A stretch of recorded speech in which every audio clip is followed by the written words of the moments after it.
if you've never been off-road, it's kind of cool. But, I mean, it's not Anthony's Woods. It's not Neil's Woods. It's not... Holy shit. Holly Oaks. You know what? Neil's Woods is probably the most tightest obstacle place I've ever been to. It really teaches you the dimensions of your Jeep. Oh, yes, it does. It teaches you a lot. Yeah. Hard. So that's kind of, it's a shout out to Toledo for embracing the Jeep finally. It only took them, 75 years to have the first festival. Really? Yeah. The first one was 2016. And so props to Toledo. They're building a Jeep museum there. They're embracing that one of the most popular vehicles on the face of the earth is made in their town, which is good because they almost lost the Jeep when Chrysler was tearing down the Overland plant.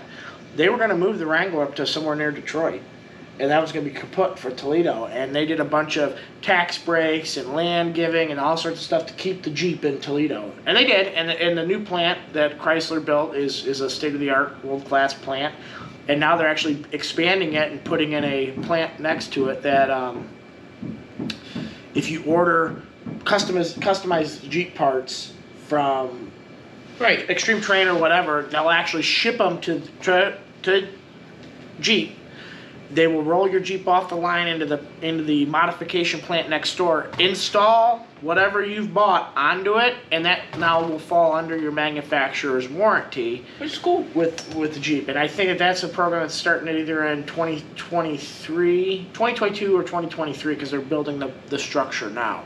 So Jeep is embracing the Jeep community finally. I mean, they kind of started with the Badge of Honor program years ago, but they're finally now sponsoring the Jeep Fest. They realize that there's this cult following of tens of thousands of people that love their product, or millions of people probably that love their product. And Toledo finally had an epiphany and a wake-up call that they could have all these people come into the city, fill the hotels, fill the state park that's nearby the campground, fill the restaurants, spend a bunch of money, tourism dollars, for something that's literally a parade, and you close off a couple streets and you put out some vendors. Yep. Super basic, but all the Jeepers want to go there because that's where their Jeep was built. And it doesn't matter what one you have. If you have a CJ7, a CJ, a Willis MB, a CJ5, a CJ3, an XJ, YJ, LJ, whatever. They were all built there, and the square body Cherokee was built there.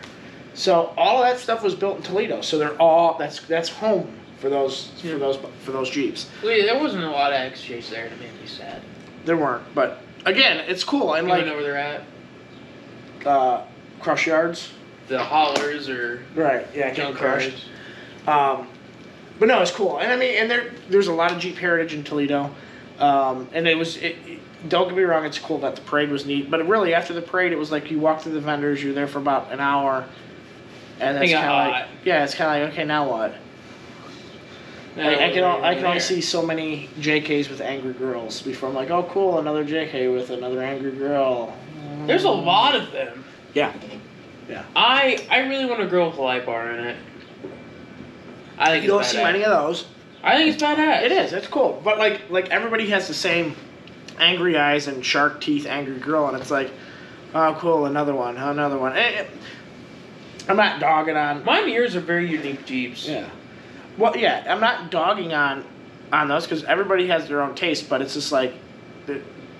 I think the only person I want to dog on is the lady who ripped off her fender in a parking lot while parking. And I said she doesn't know how to park, and then she ripped her fender off. That was it. I go, wow. Like, out of everything that you could have ripped your fender off on, I can understand a tree, a vine in Steve's case, anything else but a parked car. Well, because we were all getting our flags out and getting our Jeeps ready for the parade, and I actually moved off to the side of my Jeep because she almost hit me. I was opening my tailgate, and she almost hit me, so I closed my tailgate, and I stepped around the side, and that's why I said, this lady doesn't know how to park, because she almost ran me over, going a mile an hour, because she didn't know how to park.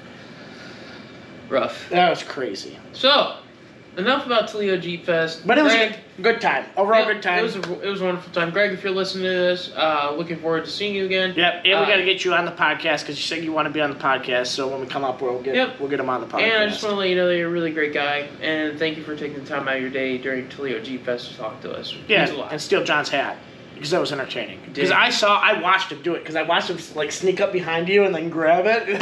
I knew what was going on the whole time. I didn't.